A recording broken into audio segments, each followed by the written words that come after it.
Welcome back again, guys, and this time it is Deadpool Illustrated, butchering stories from literature's finest authors. Yeah, that explains the whole content of the book. Let's look at the back.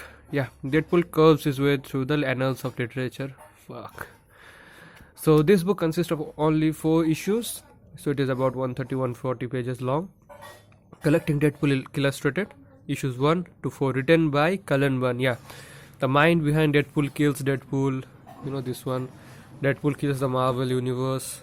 This one, Deadpool kills Thanos and all those. So yeah, this is another one of those Deadpool kills series. So what happens here is that Deadpool interacts with the classics of literature, and in the same time it connects to the Marvel characters as well. This makes the series cool and give it some buzz. With that in mind, Deadpool continues his quest to destroy the comic book world.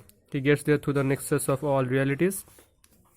He decides to go after the literature characters that inspired the comic characters, and by killing them, he destroys the comic characters that was inspired by them. So, for example, if he kills Dr. Jekyll and Hyde, he destroys the Hulk, because basically the concept is about two personalities residing in the same body.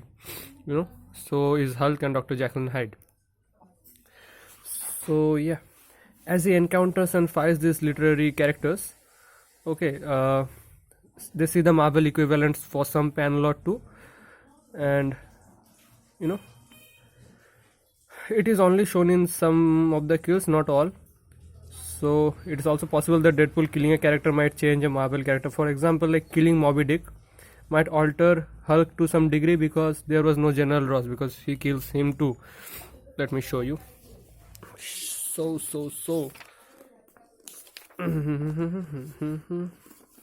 okay, pardon me for the glare. Here he kills the Moby Dick, the great white whale. Okay, so after that he kills the captain of the ship.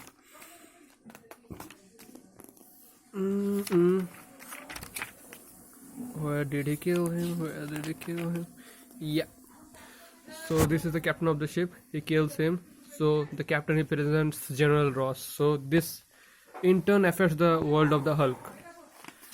And about the Dr. Jekyll and Mr. Hyde thing, that example is not given here. I don't know why. This is such a nice one.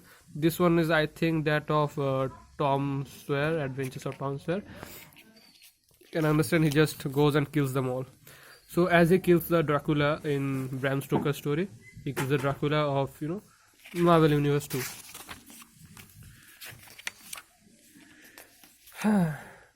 So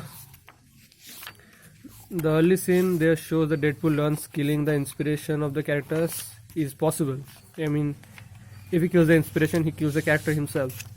So he thinks to himself that I'll do something horrible, terrible, and then we find him in the library, because this is the idea of the thinker, I think. Yeah, this dude. He tells Deadpool. So Deadpool goes to the library. He reads all the classics, tries to find out who inspired whom. Okay, and slowly he gets bored of this. He gets tired, and he just says, "Just screw it. I'll just kill them all." Because that is his a means of solution to every problem. Just kill them all. So with that in his mind, he sets his path to the Ideaverse, as they call it. Ideaverse, another universe. So where he kills the ideas and their manifestation of superheroes in the real world. His first victim is Don Quixote, I think. Yeah, kills that fella, and then it's Moby Dick. So Deadpool had a relatively easy time in Deadpool kills the Marvel universe, but here he gets a little bit more beat up, because every character that he kills causes him some damage. Finally, the whole public domain thing is bizarre. There are some classic characters that remain unidentified but recognizable, like Tarzan, for example. When he kills Mowgli, the Tarzan also dies. So what we see here, that Sherlock Holmes comes to know about Deadpool's this master plan of killing all the literary characters. So Sherlock Holmes, yeah, he comes to know because Matt Thinker tells him, I think.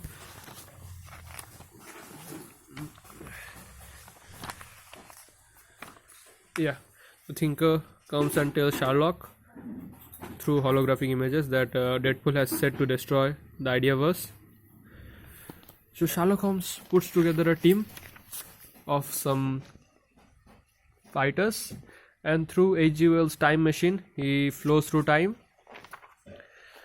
to trace Deadpool and just stop him on his track so that he can cause no more damage. So this is another one of the instances. This is the making of Frankenstein, and what happens here is that Frankenstein's brain is replaced by a chunk of Deadpool's brain. So Frankenstein is now a henchman of Deadpool. Deadpool has a bodyguard now. So at the end there is an epic fight. So this is what I was talking about, Mowgli and Tarzan. You can see how it changes to one panel to give us an insight. Another one of a funny example, this is the mermaid. So Deadpool kills the mermaid, and as a result, who can be the manifestation? Yeah, that is Namor. So as the mermaid dies, so does Namor, because Namor is Namor, if you say, is the idea behind the idea that is inspired from the mermaid. So yeah, that's how it works. In one panel you can just see him, so you can understand who is being killed in the real world and who is being killed in the Ideaverse. That's how it works. Funny covers. So in the last issue we see that there is a huge fight between Sherlock Holmes' team and Deadpool's team. Sorry for the glare. And finally Deadpool's hand gets cut, so he cannot travel in and out of Ideaverse like that. So Deadpool uses the time machine and goes away from there. Sherlock Holmes follows, and finally Sherlock is trapped. So what does Sherlock do? Now it is upon Sherlock to to undo the damage that Deadpool has done to the Ideaverse. So Sherlock takes it upon his shoulder to correct all the Deadpool's mistakes so that Ideaverse lives. So that's how it ends. Yeah, I know it's totally a whack job. I would not say it is pathetic, because it is a real fun to read, but it is a bit too childish. The artwork although flows real well with the story, no complaints there, but yeah, a bit cringy at times. It's okay, you can give it a read. Not a must buy though. So with that said, thank you, bye bye.